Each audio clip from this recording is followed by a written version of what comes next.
안녕하세요, 어르신 여러분. 오늘은 병원 갈 때 꼭 알아야 할 중요한 이야기를 들려드리려고 합니다.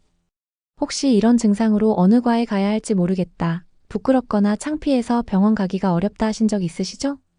오늘 이야기를 들으시면 그런 고민이 많이 해결될 거예요. 자, 그럼 김순자 할머니의 이야기부터 들어보실까요? 먼저 좋아요와 구독 꾹 눌러주세요. 올해 72이 된 김순자 할머니는 최근 밤마다 화장실을 오가며 잠을 설쳤습니다. 소변을 볼 때마다 아랫배가 찌릿하게 아팠지만 나이 들면 다 그런 거겠지. 하며 혼자 참고 있었어요. 어느 날 딸이 전화로 말했습니다. 엄마, 비뇨기과에 가보세요. 순자 할머니는 당황했습니다. 비뇨기과. 그건 남자들만 가는 데 아니야? 할머니가 어떻게... 하지만 용기를 내어 종합병원을 찾은 순자 할머니. 안내 데스크에 간호사가 친절하게 설명해 주었습니다. 할머니, 비뇨기과는 남성 질환만 보는 곳이 아니에요. 여성분들도 요실금, 방광염, 소변 관련 문제로 많이 오십니다. 특히 나이 드신 여성분들께 흔한 증상이거든요. 그제야 순자 할머니는 안도의 한숨을 내쉬며 진료 예약을 했습니다. 병원에는 여러 과가 있어서 처음에는 어디로 가야 할지 헷갈리기 쉽습니다. 하지만 증상에 따라 정해진 과가 있으니 미리 알아두시면 도움이 됩니다. 호흡기 내과는 숨이 차거나 감기가 오래 지속될 때, 기침이 2주 이상 계속될 때 가시면 됩니다. 가래에 피가 섞여 나오거나 숨쉬기가 답답하다고 느끼실 때도 호흡기 내과에서 진료받으시면 됩니다. 심장내과는 가슴이 답답하거나 조일 때, 계단을 오르기 힘들어졌을 때 가는 곳입니다. 다리가 자꾸 붓거나 가슴이 두근거릴 때, 혈압이 높아서 걱정될 때도 심장내과에서 검사받으시면 됩니다. 소화기내과는 속이 쓰리거나 소화가 잘 안 될 때, 복통이 있을 때 가시면 됩니다. 밥맛이 없어지거나 속이 더부룩할 때, 설사나 변비가 심할 때도 소화기내과에서 진료받으실 수 있습니다. 일반내과는 혈압약이나 당뇨약을 처방받을 때, 전체적인 건강검진을 받을 때 가는 곳입니다.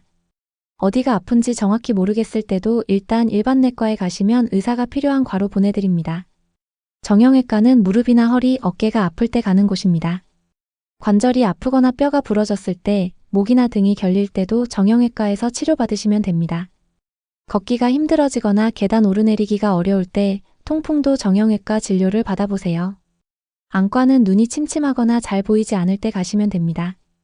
눈이 아프거나 충혈될 때, 눈물이 자꾸 날 때도 안과에서 검사 받으세요. 백내장이나 녹내장 검사도 안과에서 받으실 수 있습니다. 이비인후과는 귀가 잘 들리지 않거나 이명이 있을 때, 목이 아프거나 코가 막힐 때 가는 곳입니다. 목소리가 변했거나 삼키기가 어려울 때도 이비인후과에서 진료받으시면 됩니다. 피부과는 피부에 발진이나 가려움이 있을 때, 점이나 혹이 생겼을 때 가시면 됩니다. 피부가 건조하거나 습진이 생겼을 때도 피부과에서 치료받으실 수 있습니다. 신경과는 기억력이 떨어지거나 길을 헤맬 때 가는 곳입니다. 손발이 떨리거나 마비 증상이 있을 때, 두통이 심할 때도 신경과에서 검사 받아보세요. 어지럼증이나 균형 감각이 나빠졌을 때도 신경과 진료를 받으시면 됩니다.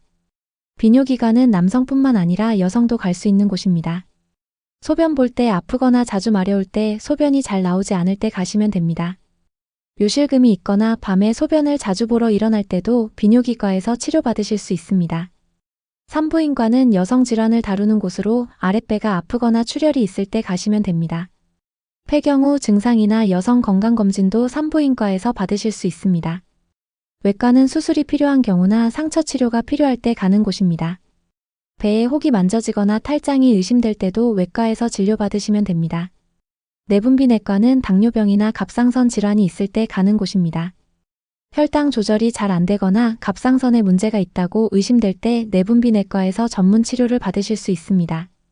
증상이 여러 과에 해당될 것 같다면 일단 일반내과에 가서 상담받으시면 의사가 적절한 과로 안내해 드릴 것입니다. 무엇보다 몸에 이상이 있다고 느끼시면 참지 마시고 빨리 병원에 가서 정확한 진단을 받으시는 것이 중요합니다. 어르신 여러분, 오늘 김순자 할머니 이야기에서 가장 중요한 것은 무엇일까요? 잘못된 생각 때문에 치료를 미루지 말자는 것입니다. 여러분 건강은 무엇보다 소중합니다. 몸에서 보내는 신호를 무시하지 마시고 궁금한 것이 있으면 언제든 의료진에게 물어보세요. 댓글로 남겨주시면 제가 정성껏 안내해드리겠습니다. 도움이 되셨다면 좋아요와 구독도 부탁드릴게요. 건강한 노후, 올바른 정보에서 시작됩니다. 오늘도 따뜻한 하루 보내세요.